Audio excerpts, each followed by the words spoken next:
Hello everyone, this is Dr. Neeta and I welcome you all in 5 minute wala ज्ञान dose, a transformational journey with Dr. Neeta.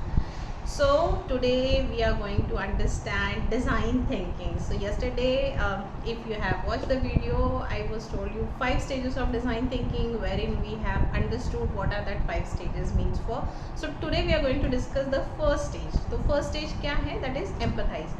तो empathise stage में क्या होता है वो हम इस वीडियो में अंडरस्टैंड करने वाले हैं। इसको अंडरस्टैंड करने के लिए मैं एक आसान सा केस स्टडी आपको बताती हूँ।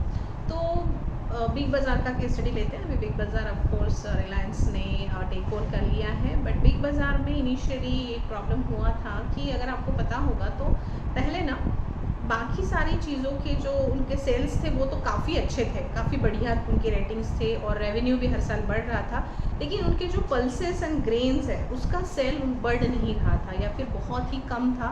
और प्रॉब्लम ये था कि उनको उनके जो ग्रेन्स एंड पल्सेस है इसकी सेल को इन्हांस करना था, इंक्रीज़ करना था, ग्रो करना था।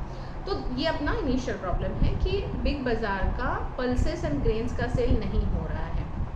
फिर उन्होंने बहुत सारी चीज़ें ट्राई की, कुछ ऑफ़र्स दिए, कुछ डिस्काउंट कूपन्स दिए, गिफ्ट्स एंड ऑल, ये सारी जो इंटरनल चीज़ें हम कर सकते हैं एक मार्केटिंग स्ट्रैटेजी के लिए, वो सारी चीज़ें की, लेकिन काम नहीं हुआ। फिर उन्होंने ये प्रोजेक्ट जो है वो आउटसोर्स किया डिज़ाइन थिंकर्स को। अब डिज़ाइन थिंकिंग में क्या होता है, एक प्रॉपर रिसर्च किया जाता है। तो पहली स्टेज जो है जो आज हम देखने वाले हैं उस स्टेज को हम इस केस स्टडी के द्वारा अंडरस्टैंड करेंगे, जो है एम्पथाइज स्टेज।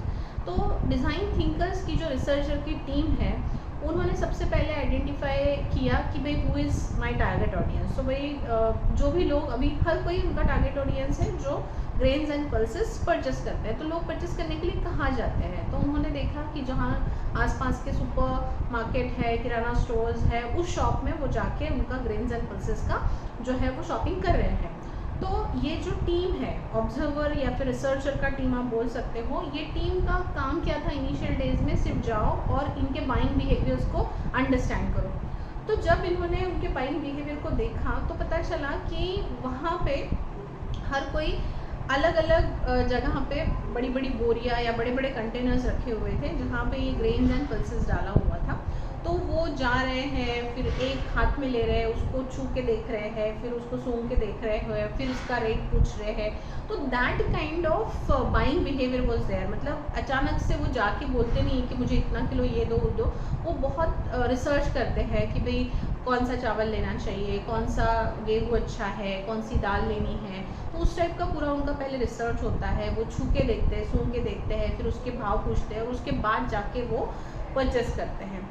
तो यहाँ पे क्या हो रहा था, बिग बाज़ार के अंदर उस टाइम पे इस टाइप काउंटर नहीं था एंड डायरेक्टली जो ग्रेन्स एंड पल्सेस है उसका अलग से काउंटर हुआ करता था, जहाँ पे 1 किलो 2 किलो ऐसे अलग अलग इसमें पहले से पैक्ड जो ग्रेन्स है उसके पैकेजिंग रहते थे and customer has to ask whatever they want, and because of that actually they were lacking in these kind of whatever experience or buying behavior.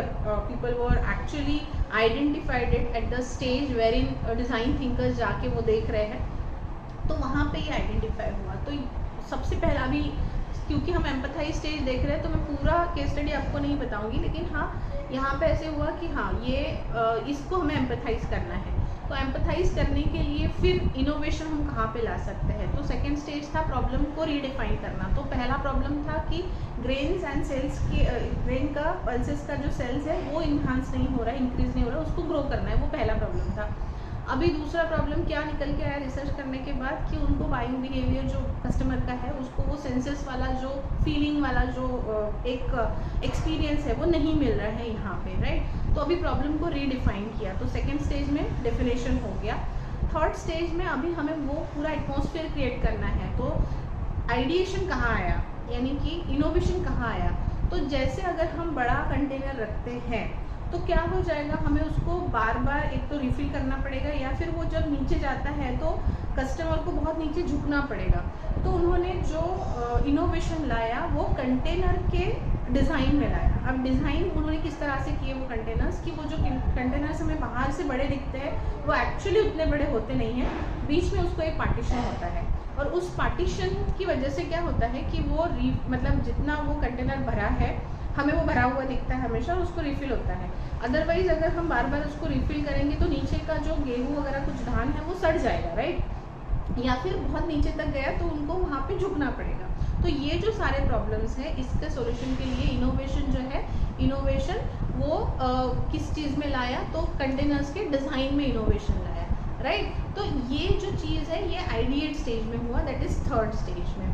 तो यहाँ पे जब उन्होंने ये सारी चीज़ें की कि आइडिएशन लाया, इनोवेशन लाया, एंड फिर इवन बड़े कंटेनर्स में था ना, तो कंटेनर्स में भी हमने ऑलरेडी चेंज किया हुआ है। तो ये सारी चीज़ें जब की, तब इम्प्लीमेंटेशन करने के बाद उनका जो सेल सिर्फ 30% तक जा रहा था, वो बढ़ के 3 महीने के अंदर from 30% it grown up to 70%. So it was a very small case study of Big Bazaar ki how design thinking has helped Big Bazaar to increase their sales of their grains and pulses. So I guess this much for this video. Understand आपको हुआ ही होगा। Video अच्छा लगा तो like, comment और subscribe करना ना भूलिए। So this much for this video. Thank you very much. Signing off, Dr. Neeta Karan. Bye bye.